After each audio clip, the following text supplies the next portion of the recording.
बात भगवान राम की करते हैं। रामनवमी के मौके पर अयोध्या राममय हो गई है। राम जन्मोत्सव मनाने के लिए अयोध्या नगरी सजकर पूरी तरह से तैयार है। अनुमान है कि रामनवमी पर 50 लाख श्रद्धालु अयोध्या में आएंगे, रामलला के दर्शन करने पहुंचेंगे और प्राण प्रतिष्ठा के बाद ये रामनवमी हर मायने में बेहद ही खास तरीके से मनाई जाएगी।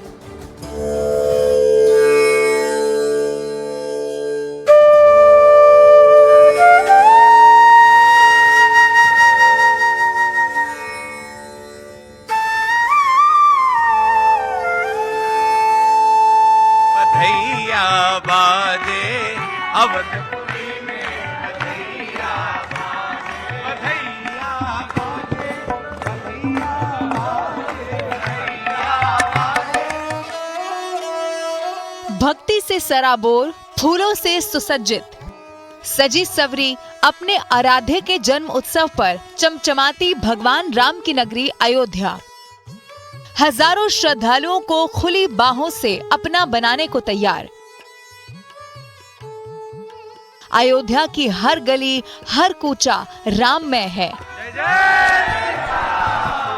ये वही अयोध्या है जहां की हवाओं में रघुवर का नाम घुला है, जहां के कण कण को तराशा गया है।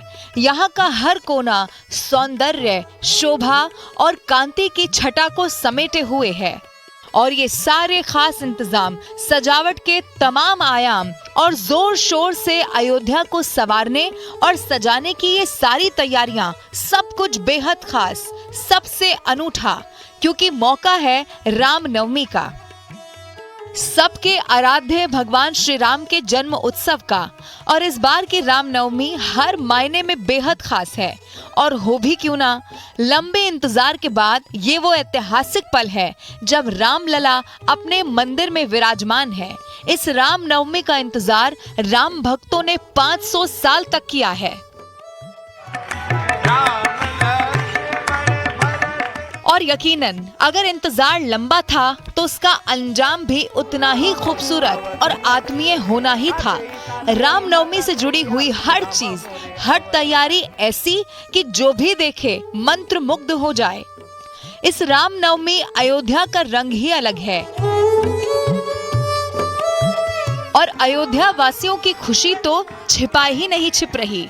कहीं अपने आराध्य के जन्मोत्सव की खुशी में तबले की थाप पर थिरकते कदम है, तो कोई मग्न होकर बधाई गीत गाकर झूम रहा है।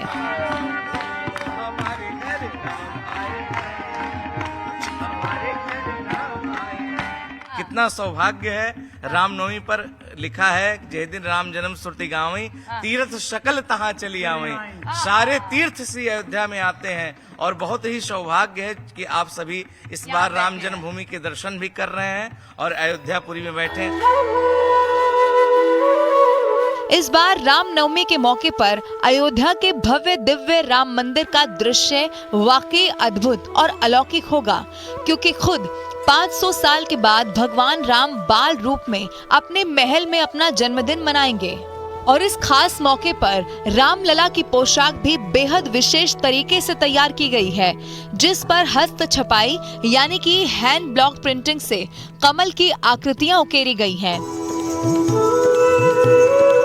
रामलला के वस्त्र पीले रंग के होंगे, जिन्हें खादी और सिल्क से बनाया गया है। इतना ही नहीं, रामलला की पोशाक में सोने और चांदी के तारों से जड़े डिजाइन भी बनाए गए हैं।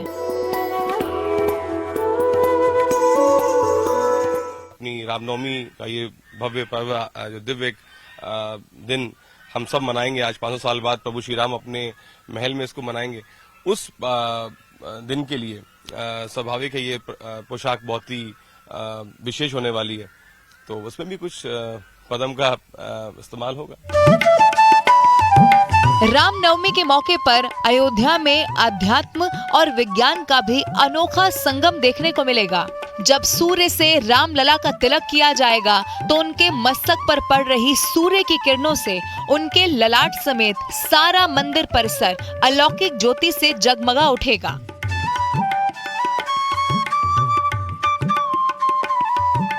राम व्यापक है, उस तरह से राम जी जहाँ विराजमान हैं वो अयोध्या भी रामनवमी के दिन तो और व्यापक रूप ले लेती है। रामचरितमानस के ही शब्दों में कहूं तो अवध तहां जहां राम निवास हो, अयोध्या वहां है जहां श्री राम का निवास है। रामनवमी के लिए अयोध्या में हर चीज, हर तैयारी खास तरीके से की गई है। रामनवमी पर रामलला को 1,01,000 मट्ठियों का प्रसाद चढ़ाया जाएगा। ये महाप्रसाद ट्रकों से अयोध्या पहुंचेगा। करीब 351 साल में पहली बार श्रीनाथ जी की हवेली में बनने वाले महाप्रसाद का भोग लगाया जाएगा। इस महाभोग को करीब 6 दिन में बनाया गया है। जो स्वयं लक्ष्मी के पति हैं, उन्हें हम क्या अर्पण कर सकते हैं? जीव एक रंचक सेवा कर सकता है। जो हो भाग्य से प्रभु का महाप्रसाद जो जगत विख्यात है, और नाथद्वारा में खाजा प्रमुख है, जिसकी खांड प्रभु को अति प्रिय है। अनुमान है कि इस दिन 50 लाख से ज्यादा राम भक्त रामलला के दर्शन करने के लिए अयोध्या पहुंचेंगे। इसकी वजह से 15 से 18 अप्रैल तक किसी भी तरह के वीआईपी दर्शन पर रोक लगा दी गई है और हर तरह के दर्शन और आरती पास कैंसिल कर दिए गए हैं। इतना ही नहीं, राम भक्तों को प्रभु राम के दर्शन पूजन करने में कोई असुविधा न हो, इसे लेकर नगर निगम ने भी पूरी तैयारियां कर ली हैं। रास्ते में जगह जगह 1,500 पानी के टैंक लगाए गए हैं। 2,500 से ज्यादा शौचालय का निर्माण किया। साथ ही जूते चप्पल रखने के लिए नगर निगम पादुका सेवा भी शुरू कर रही है, जिसे लेकर 8 जगह बनाई गई है। रामनवमी की इस भीड़ के कारण 15 अप्रैल, 16 अप्रैल, 17 अप्रैल, 18 अप्रैल किसी प्रकार का कोई विशेष पास इशू नहीं होगा।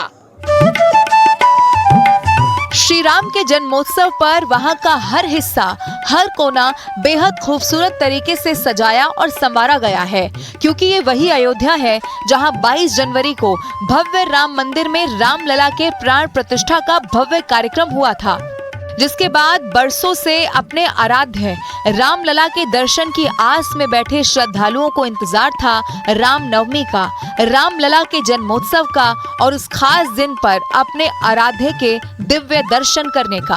ओ मेरे जैसा नहीं कोई भी दीवाना, हमारे घर राम आए हैं, हमारे घर राम आए हैं। लोकसभा चुनाव करीब है, ऐसे में एक बार फिर से राम मंदिर का मुद्दा, इसकी गूंज हर तरफ सुनाई देने लगी है। रामनवमी के मौके पर यह मुद्दा तूल भी पकड़ने लगा है और सियासी गलियारों में आरोप प्रत्यारोप का दौर एक बार फिर से चल निकला है।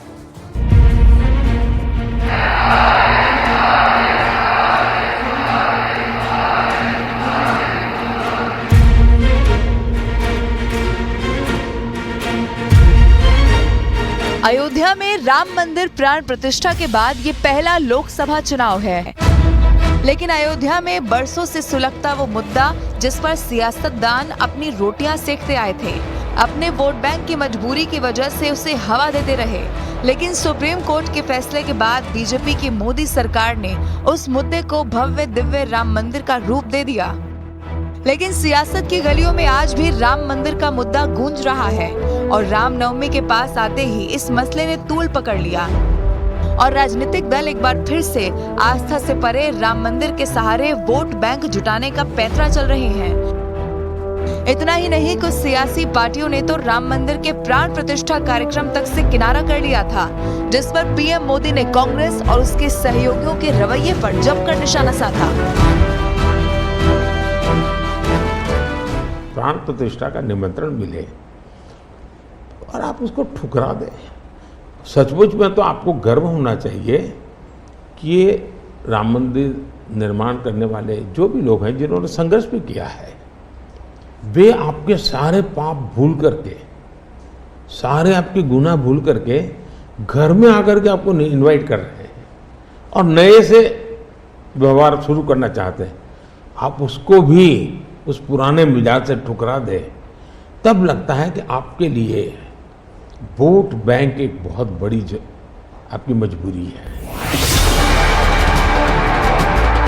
गृह मंत्री अमित शाह ने भी राम मंदिर के मुद्दे पर कांग्रेस पर जमकर हमला बोला, राम मंदिर पर लटकाने भटकाने का आरोप लगाया।